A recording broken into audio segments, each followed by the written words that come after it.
What is up, people? Today we're busting some nuts.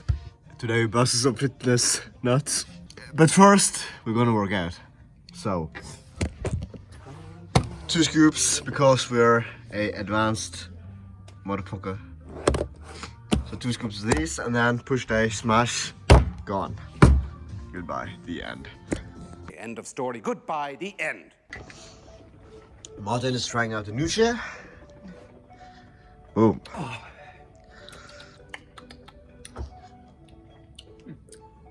Pretty good. Oh, It works. It works. it's good.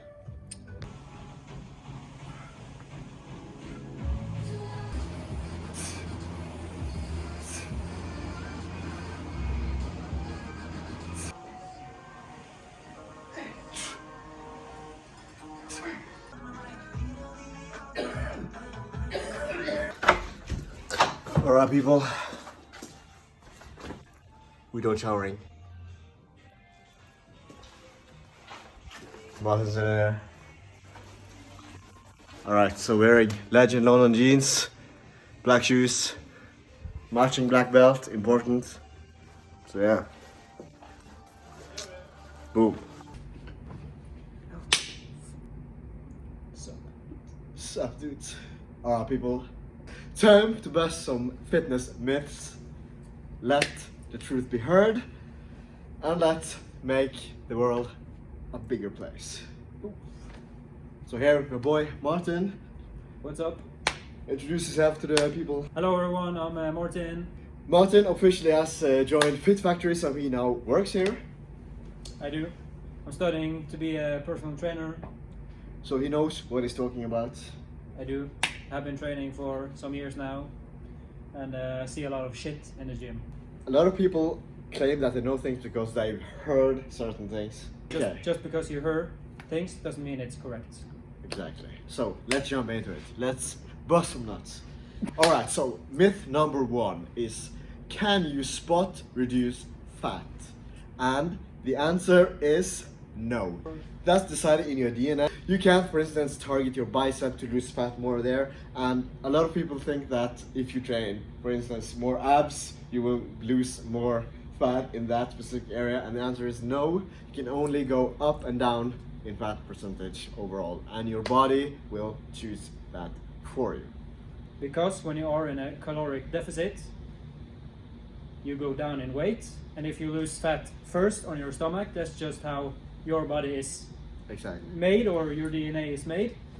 And then after maybe a month or so, you start losing fat on your legs. That's just how it is. Exactly. Myth number 2. Eating fat, does that make you fat? No. A caloric surplus makes you fat. If you eat more calories than you burn, say for instance you burn 2,000 calories a day, just to make it easy. Say you burn 2,000 calories a day and you eat 2,005, you are in a caloric surplus, you will go up in weight. This will make you fat. It doesn't matter if you eat a sandwich or an ice cream, or if you eat salad but you eat 2,500 calories of salad but you only burn 2,000 calories, you will go up in weight. That's just how it is. You could gain fat if you just ate like chicken and veggies. Yes. It doesn't matter where you get your calories from, it matters how much. You can eat McDonald's and still lose weight if you eat McDonald's for lower calories than you burn. It doesn't matter. What matters is the total daily intake. That's what matters. If that is in a surplus or a deficit. Correct. Busted. Okay, so myth number 3 is that you have to train high rep when you're on a diet in order to keep your muscle mass. And that is also not true. So when you're in a caloric deficit, you want to lift as heavy as possible in order to keep your muscle mass. So going high reps is not ideal right there. So on your compound lifts, stick to the same amount of weight and reps as you would normally do on a bulk. So not changing up and do high rep when you're on a diet. Correct. Ja, men till vad jag. No. Keep the same workout.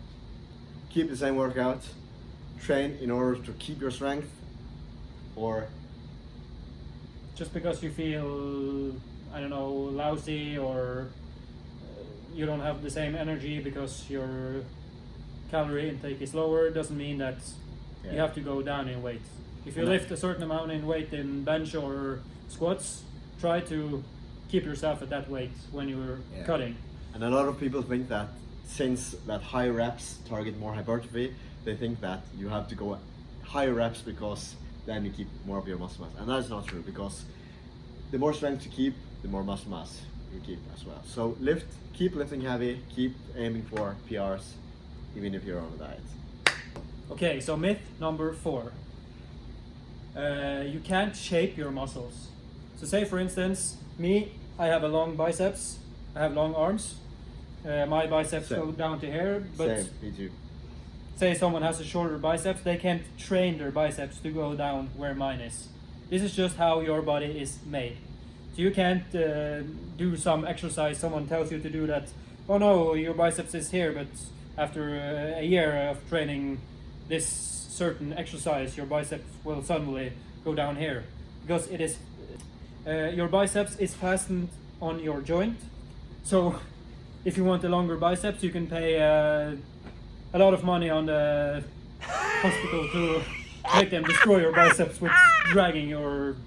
Okay, vi tar fram. They ask you how you are, you just have to say that you're fine when you're not really fine, but you just can't get into it because they would never understand. The only thing you can do is make your biceps either, or other body parts, either bigger or smaller. Yes. That's the only thing you can do. So if you flex your biceps and it stops up here, there's nothing more you can do than just build it larger. Yeah. And you just have to accept that. So fitness is an unfair sport. Yeah, it is. It is. Some people are just built better. Yeah. Some people are just naturally gifted. That's how it is. Yep. Alright, so myth number 5 is that soreness is a good indicator of muscle growth. And the answer on that is no, because alright, let's say if you go into the gym, you bench press and you do not feel sore the day after. And the week after that, you go into the bench press again and you add, let's say, 5 pounds on the bench press. Have you made progress then? Yeah, definitely. Yeah. Have you made gains then? Yes, definitely. So even though you're not sore, you have built some muscle. Yeah, because the biggest stimulator for muscle growth and hypertrophy is progressive overload. That is that you increase your weights over time, your reps, your weight, your technique is better over time. And let's say, for instance, you take a big break from working out, let's say for a month or a couple of weeks. If you jump into the gym again. Okay. If you, after a long period of time off the gym, like let's say a month or a couple of weeks, if you then jump into the gym and just smash a regular workout that you would normally do, then you would immediately be a lot more sore than usually. Does that mean that you have gained a lot more muscle then? Nope. No. It just basically means that your body maybe wasn't used to this heavy load because you haven't done this for weeks or months, and then suddenly you push your body with heavy load again, and your muscles just gets more sore then. And a good example of muscle soreness that's not an indicator for muscle growth is also that, let's say, the leg extensions. I can get sore as hell in my legs if I just take the leg extension and pump out shitloads of reps. And I get a lot more sore than if I were to go on the squats and rep it out there. And which one is the best exercises, the squat or the leg extensions? Obviously, it's the squats. Yep. Okay, myth number 6. Low carb is better for losing weight faster.